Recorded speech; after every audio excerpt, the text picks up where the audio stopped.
thank you very much. That was great. We just had a nice Thanksgiving dinner. I thought I was going to be having it someplace else, and Senator Barrasso is a great friend of mine. He said, that would be great if we did it. I said, you come with me, John, and he came with me. John, thank you very much. Great friend of ours, a great senator and a great man. And I want to thank General Milley, special warrior. He's a special warrior. And I want to congratulate you also, because I just saw some numbers that are incredible. ISIS, you're wiping them out left and right. There's almost nothing left in this area. You're not going to be lonely. And Al-Qaeda, the same thing, and tremendous progress. And, you know, we have a very special friend of ours that's here. We had a meeting a little while ago. I said, would you like to come over and say hello to the troops? And he said, that would be such an honor. And I think what I'll do is, before I start, I'll bring up the President of Afghanistan. President Ghani is here. So please, Mr. President, we'd love to have you say something. Thank you.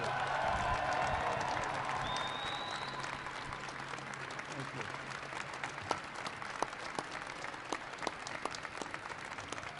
Thank you very much.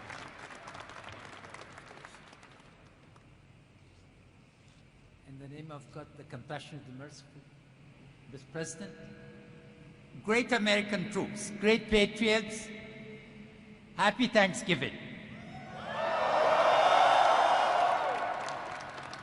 It's an occasion for us to be especially thankful, because the President of the United States is here, and he has been the architect of the South Asia strategy and the strategy for wiping out Al-Qaeda and Daesh.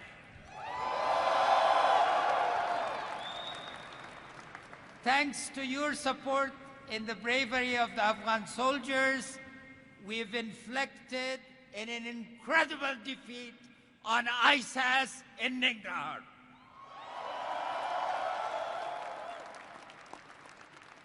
Last week it was Nangarhar. In the next 3 months, it's going to be all of Afghanistan. Equally, with your support, what we have done to wipe out Al-Qaeda South Asia is tremendous, and thank you.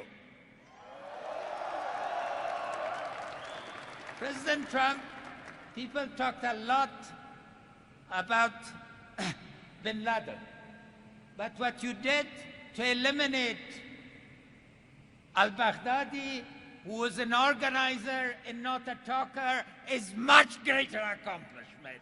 Congratulations.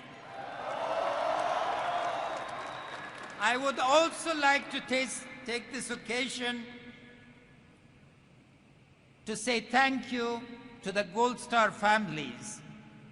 2,298 American men and women in uniform have paid the ultimate sacrifice. This nation will always be grateful for that sacrifice, and we will always remember it. And also, 20,585 have been wounded.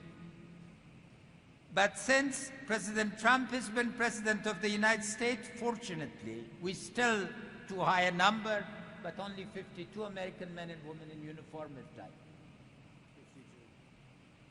Compared to thousands before, this is a tribute to our joint partnership and to the sacrifice that Afghan soldiers, your brothers and sisters in uniform, are making.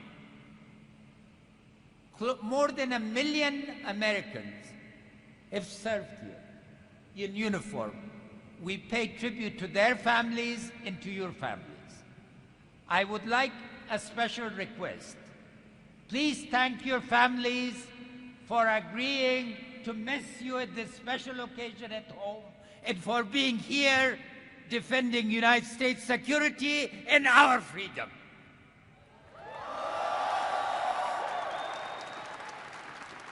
Together, we will succeed.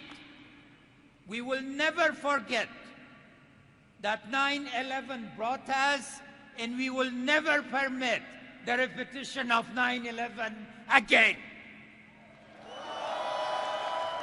God bless you. God bless the President. Fantastic. Thank you very much. Would you like to stay here or would you like to go? No, right up here. Thank you.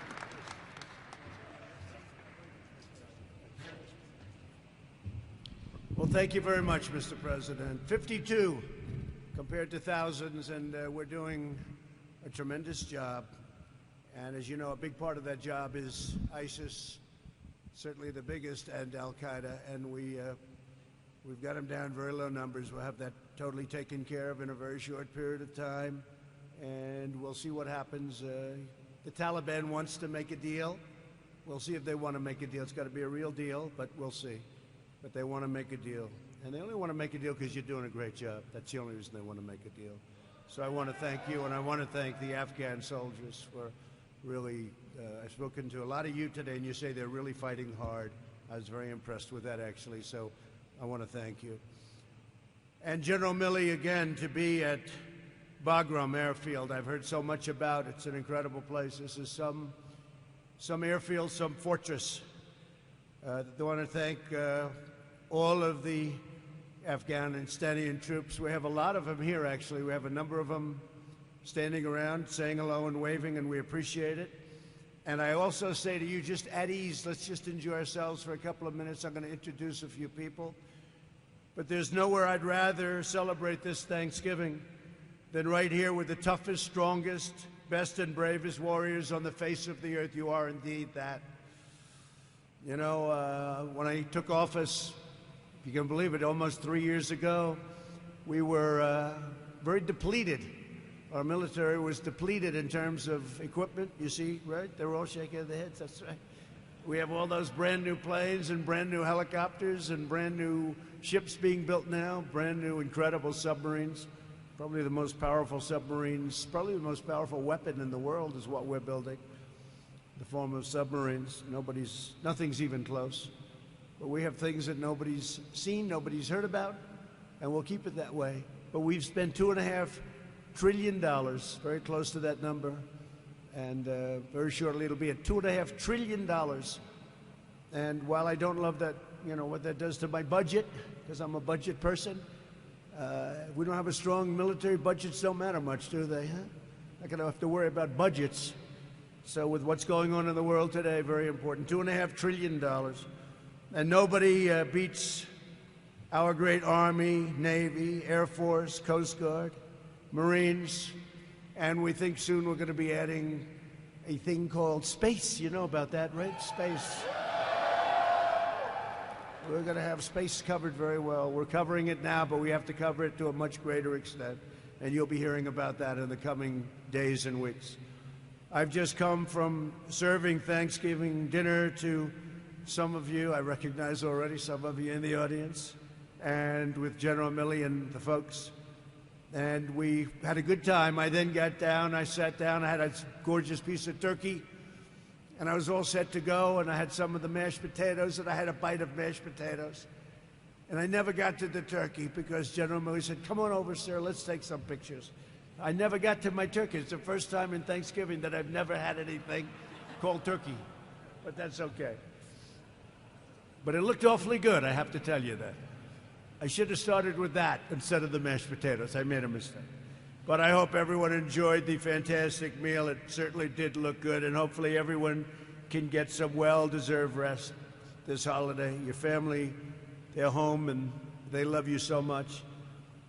We flew 8,331 miles to be here tonight for one simple reason, to tell you in person that this Thanksgiving is a special Thanksgiving. We're doing so well. Our country is the strongest economically it's ever been. We have never done so well.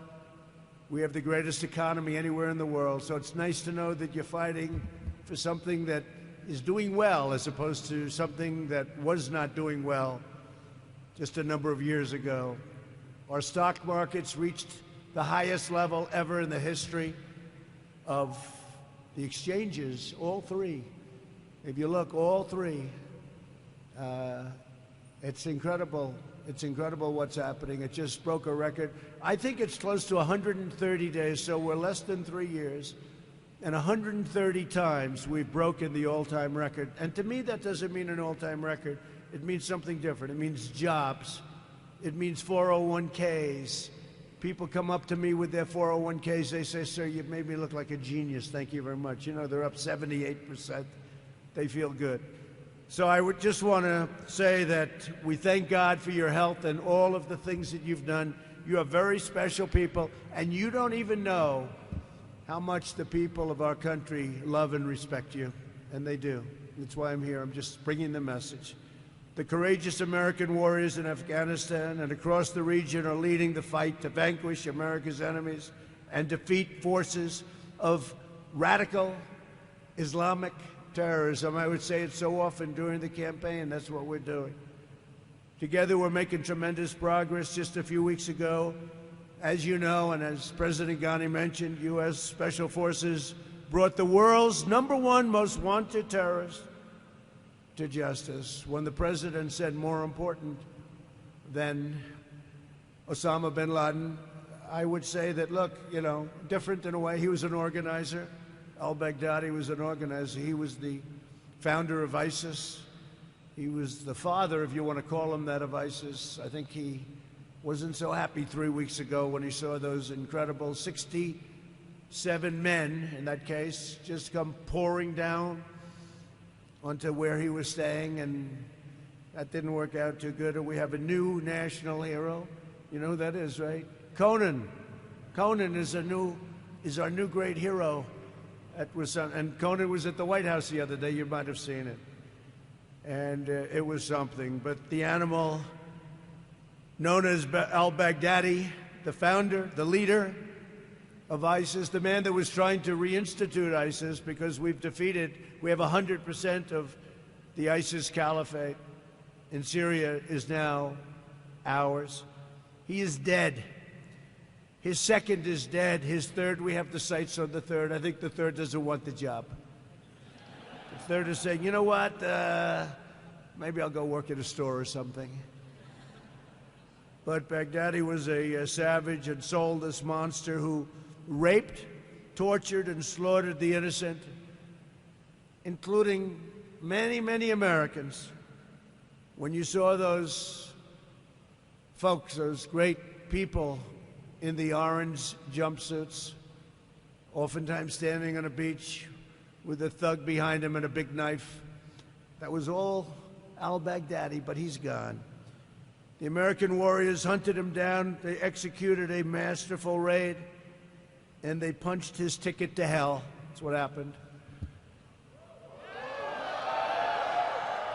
Shortly after we got Baghdadi, we focused on some other elements in the area, and we also started leaving the area because it's secure, but we didn't leave it totally. We kept the oil. Makes sense, right? I've been saying for a long time, keep the oil. Hate to say it. I used to say it with a place called Iraq, too. Keep the oil. They didn't listen to me. I was a civilian. They didn't listen. Now they have to listen. But we kept the oil. And we kept it, and we can help the Kurds. We can help our partners. We can have it developed. It's where they got their wealth. That's where they got their money. We kept it. So we'll go back in when we have to as it arises, but 100%. We have thousands of prisoners. We'd like Europe to take those prisoners. They have not stepped up to the plate at all. Many come from France. Many come from Germany. They come from different countries in Europe. They have not stepped up to the plate. That's not good. We have to talk to them, John, because they should be taking those people back and trying them.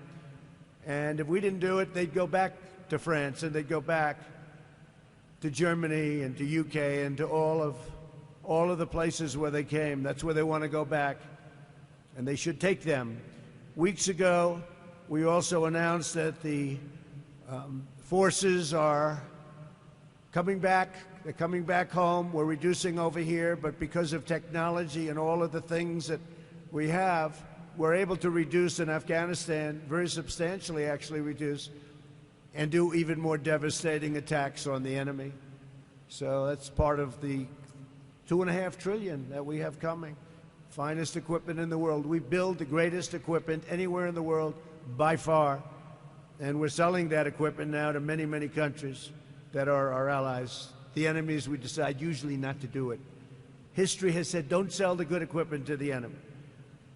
Our message to the bloodthirsty terrorists is clear. You will not escape your wretched fate, because the long reach and the really awesome power of the United States military is unstoppable. We have the most powerful military in the world by far. There's nobody close, and we're going to keep it that way. We're going to keep it that way.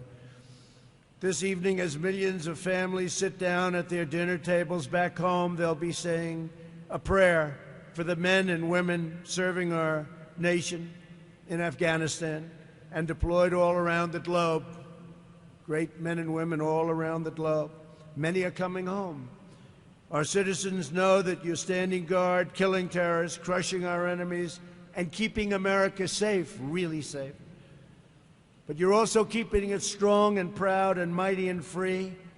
And I'm here today to just really say happy Thanksgiving, but also thank you very much. Great job. Thank you very much. We appreciate it. Appreciate it.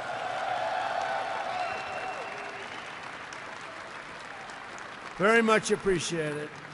As president, I have no higher honor than to serve as commander-in-chief of the United States military, the greatest force for peace and justice in the history of the world.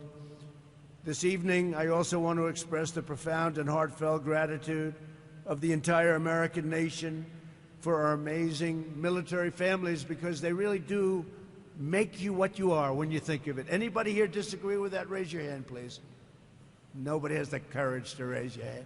You have a lot of courage, but not that kind of courage, right? No, but it's true. The families, they make you great. The extraordinary commitment and the sacrifice of your loved ones make it possible for all of our families to live in safety and to live in peace. I especially want to recognize several of the incredible patriots with us tonight. These are great fighters, great warriors, great people, great men and women. You've already met Chairman of the Joint Chiefs of Staff. It was my honor to appoint him. I had no doubt from the day I met him very early on, and I said, I like that man. He's a tough cookie and he's smart. You know, he went to Princeton. I said, I don't know. I didn't know he was an academic, and he went to Columbia. I'm not sure, was that a good thing or bad? I don't know. Did I like it or not? I was sort of, but that's pretty good. That means he's an academic. That means he's a smart cookie, and he is a smart, and he's a tough one. General Mark Milley. Thank you, General. Thank you, General. He's an academic. I can't believe it. He's a great gentleman. Commander of the Resolute Support in U.S. Forces, Afghanistan, General Scotty Miller. He's done an incredible job. Thank you, Scotty. Thank you, Scotty. Incredible job. And I hope the word gets out, and I hope the press, which is right back here, they traveled with us, I hope they're able to get the word out as to what Scotty and all of the folks have done with respect to ISIS and with respect to Al-Qaeda. He said they don't want to fight us, sir. They don't want to fight us. But, you know, what we've done over the last 12 months, 6 months and 12 months, but over the last 12 months has been incredible. And I hope that the media is able to tell our families, tell our friends, tell our citizens, tell the people of the United States the success that we've had. Because people don't read about that. They don't read about it. Commander of Bagram Airfield, Brigadier General Brian Wolford. Thank you, Brian. Thank you, Brian. Great, Brian. Commander of the 455th Air Expeditionary Wing, Brigadier General Scott Jobe. Thank you. Thank you, Scott. Thank you, Scott. Commander of Area Support Group, Afghanistan, Colonel David Raw. Thank you, David. Good job, David. Thank you. U.S. Forces, Afghanistan, Chief of Staff, Colonel Chip Daniels. Chip, thank you. And let's not forget our senior enlisted officers, senior enlisted advisor to the Chairman, Command Sergeant Major John Wayne Troxell. John Wall. Thank you, John. Thank you. Command Senior Enlisted Leader of U.S. Forces, Afghanistan, Command Sergeant Major Timothy Matheny. Timothy, thank you. Thanks, Timothy. Senior Enlisted Leader of Bagram Airfield, Sergeant Major Jason Huckabee. Jason, thank you. Thank you, Jason. And Chief Master Sergeant David Dixon of the 455th Air Expeditionary Wing. Where is he? Chief Master David Dixon. Thank you. Thank you. Thank you very much. David Dixon. Also with us, our National Security Advisor, Robert O'Brien, doing a great job. Ambassador John Bass. And I introduced already one of the great patriots of our country, John Barrasso of Wyoming. Great state, Wyoming. Thank you, John. With the help and the devotion everyone has given here tonight, America is winning again. We are winning like we have not won in a long time. And you know what? We're respected like we haven't been respected in a long time. America is winning again, and America is respected again, and respected at the highest level. We're investing so much money in our military, and we're not going to stop until it's totally rebuilt and complete. Along with a record investment in our military, we've also got your largest pay raise in over 10 years. And I'm very pleased to report that starting January 1st, you will be receiving another 3.1% pay raise. And if anybody doesn't want it,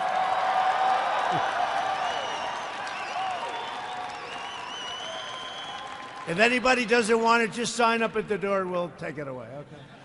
Make it a contribution. Here in the region, we're boldly confronting America's adversaries and pursuing a foreign policy focused squarely on our national interests. Less than 3 years ago, ISIS controlled the vast reaches of territory in Iraq and Syria. Today, the U.S. Armed Forces and our allies have totally obliterated ISIS and its caliphate. And, you know, I was going to leave. We were down to 98%. And I have to say this, when I came in, again, less than 3 years ago, it was a mess. They were all over the place. And I was about set. We'll leave now. We're at 97, 98%. And I got a lot of bite back from people that frankly would have been very happy to leave if it was anybody else but me. They said, why don't you finish the job?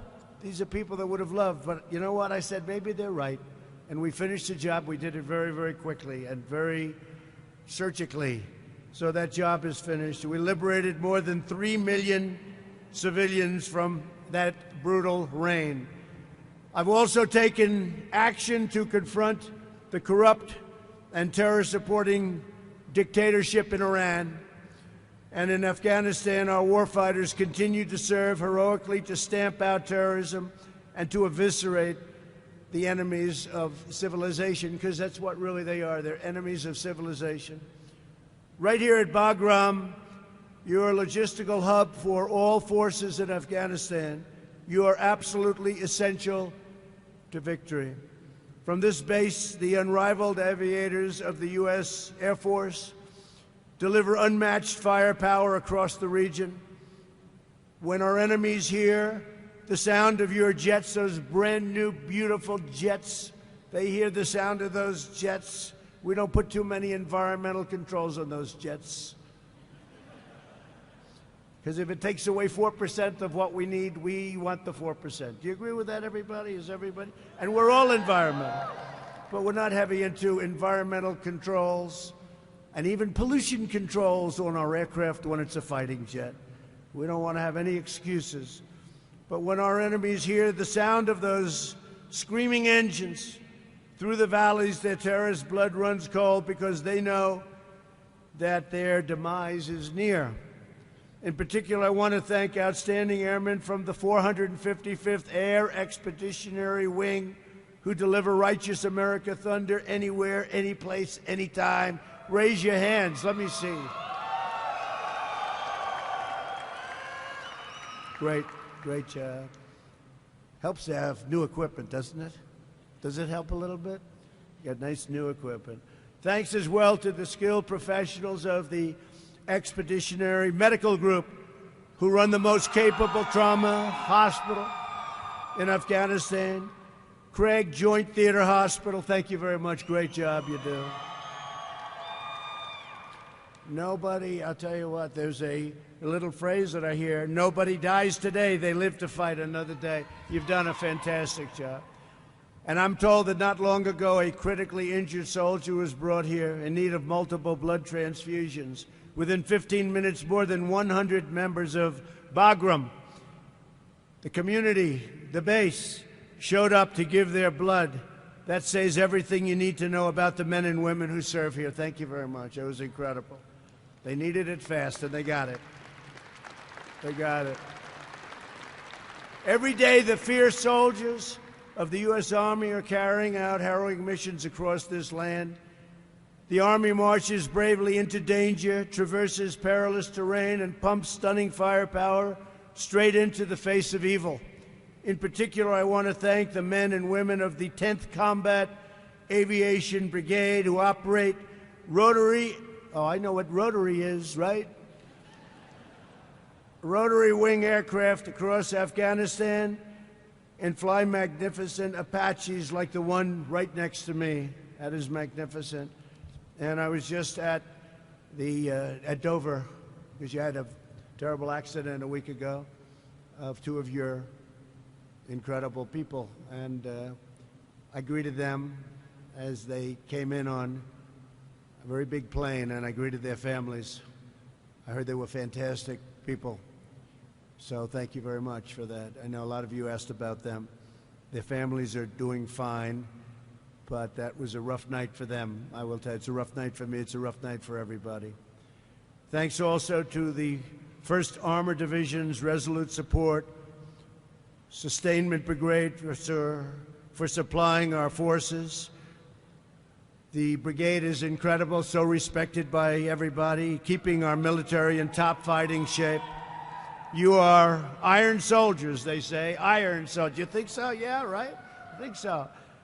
And among those in RSSB are two sisters, Master Sergeant Elena Gallardo and Captain Carla Gallardo. And I don't know, where are you? Where are you two sisters? Where are they? They're here someplace. Come here. Come here. Come. Have you ever spoken publicly? Yes. Give it a She said yes. That's pretty good. Please say something, please. Hello, everyone. Happy Thanksgiving.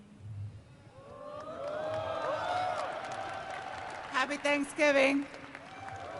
Thank you both. Thank you. Thank you. Thank you very much. Thank you both very much. I know that Senator Barrasso is very proud of the fact that Wyoming's National Guard is here at Bagram. Oh, you got them, huh? Where are they? Come here. Come here. Say a few words. Oh, yeah. Good place. Powder River. Letterbuck.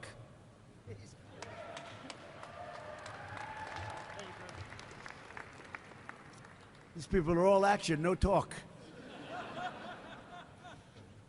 But I just want to thank you for being here. And the Alpha Battery 2nd of the 300th Field Artillery Battalion, thank you very much. Your First Lieutenant Ira Weimer and First Sergeant Michael Clancy, I want to thank you very much for doing such a great job in leading the unit. Let me also recognize the terrific service members from Area Support Group Afghanistan, JTF Parwan, Task Force Cobalt, our Theater Reaction Force Fury, Task Force Griffin, Task Force Hellhound EOD. Where are you? Task Force Loyalty. I like that. I like that. Task Force Hikino. Hikino, where are you, Hikino? That's great. Warfighters, keep up the great work. Really keep up the great work. That's fantastic. And we're glad we could mention most of you. I know we left somebody out. Did we leave anybody out? I agree. Who else? Together, we're all very proud of the part the most feared and lethal fighting force ever assembled has played toward peace. America's military dominates the sky. Nobody can dominate the sky like we do. We have the new F-35s coming out, stealth, and even super stealth. It's hard for the enemy because there's one problem they have. You can't see the planes. It's always tough to fight a plane when you can't see it. But America's military dominates the sky. You dominate the sea. You dominate the land. You dominate space. You will not be deterred, and you will never, ever be defeated. The United States never seeks war. We seek peace wherever peace can be found. We want peace. We do want peace. I want peace more than anybody. You know, they said when I was elected, oh, we'll be in a war in the first day, right? Remember that? No. But when we do, and if we do, and I hope we never do, we will win. We're going to fight to win. We only fight to win. We only fight to win. But if we are forced, we will avenge the enemy with overwhelming power, and we will win. Like the old days we won, then we went where we sort of played for ties, but we don't play for ties anymore. We don't do the tie thing anymore. Is that okay with you folks? Is that all right? Victory on the battlefield will always belong to you, the American warrior. In the long run, of course, the future of Afghanistan and nations across this region will not be decided on the battlefield. Ultimately, there will be need to be a political solution, and we're working with the president, and we're working with a lot of people right now on a political solution decided by the people of the region themselves. But rest assured that my administration will always be committed to annihilating terrorists wherever they appear, because we don't want them in our country. We're going to tell them, get the hell out, and we're doing it all the time. Get them out. And we will continue to work tirelessly for the day when we can bring each and every one of you home and safe to your family, and that day is coming very soon. In the 18 years since the attacks of September 11th, thousands of American patriots have left their everyday lives and cherished loved ones, put on their uniforms, and flown here to Afghanistan. Some of our brave warriors have made the ultimate sacrifice. We honor their memory today, and we will always honor their memory. Like all of them, each of you came to do your duty. You came to defend American liberty. You came because our nation needed you, and they needed you right here. The men and women of our military are totally loyal to our country, and every day I am president, America will always be totally loyal to you. I just want to finish by saying that with your courage, we will continue to pursue America's enemies to the ends of the earth, greatest in the world. We will chase them down. We will get the terrorists. We will break their will. We will not give them rest. No break and no way out. They won't have a chance. As long as America's soldiers, sailors, airmen, Coast Guardsmen, and Marines are on the mission, our nation's adversaries do not have even a small hope of victory. Together, we will preserve our freedom, we will protect our homeland, and we will always defend and honor our great American flag. I want to thank you. Bagram Air Base is a special place, a place that everybody talks about in our country. What you've done here and what you've built here is powerful. And I just want to say next year we'll be having Thanksgiving together. It may be back in the United States because you've done so much work here and you've done it well. God bless you. God bless our great country. God bless everybody in this room. Be safe. I will see you very soon. We will be back. We'll be back, and we are coming back as a country like nobody has ever seen. When I'm greeted, and I'm often greeted by leaders of the world, they start off by saying two things. Congratulations on what you've done with your country from an economic standpoint. We've never seen anything like it. And, sir, congratulations on rebuilding your military, and that's what we've done. God bless you all. Thank you very much.